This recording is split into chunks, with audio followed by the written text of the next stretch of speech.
4 decades ago, Elizabeth Hunterton was abandoned at an airport when she was just a few days old. The former Miss Nevada was adopted by 2 white parents, but never knew her real birth date. Even her race was a mystery.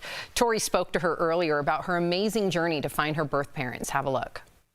Elizabeth, thank you for being here. Welcome to DBL. We are so excited to hear your story. Let's just start at sort of the crux of it. At what age did you learn about being abandoned at an airport, and how did that psychologically affect you? I can't even imagine. Tell us about that. It was all I knew. I honestly thought that's where all babies came from. Wow. I thought that's where the storks landed, and I had created like this whole story, and I believed that until 7th grade when I was in anatomy class and got into like this all-out debate with my teacher. That was when I found out that not all babies come from the airport. I mean, I don't mean to laugh, but you sort of saved yourself with that type of defense mechanism, thinking that happened to everyone. Once you found out in 7th grade in that anatomy class, what did that do to you mentally? Anything, or were you perfectly okay? You know, that was one of those moments I just kind of had to reconcile and figure out what that meant. And then that kind of became I think the starting point for a pretty harmful narrative, because I started wondering what I could have possibly done, you know, at 10 days old that would have been so awful that would result in me being left, and kind of try to fill in the blanks for myself over the next, 30 years. Yeah, right? That's not easy. Now, talk to me about trying to find your birth parents. What was that like? Because I'm imagining I'm you, and at some point I go to anger. Did you want to confront them? How did you deal with that?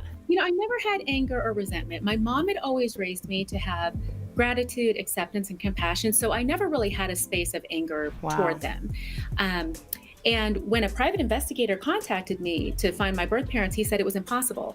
I didn't have a birth date, a race, a location. I didn't even know what decade, because I was left in the beginning of January 1980. Wow. So I could have been born in the 70s. I could have been born in the 80s. And so the private investigator was like, when we sent all our records over to Asia to be put on discs, we separated all the medical records by decades.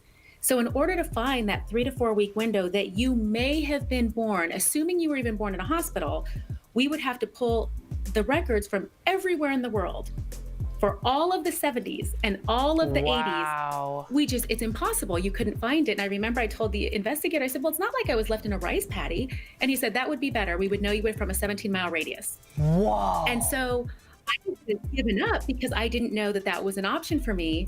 And then I did 23andMe, and that changed everything. Tell me about what you learned about her. Like, what was that about, or your story? What was meeting her like? Tell me about everything.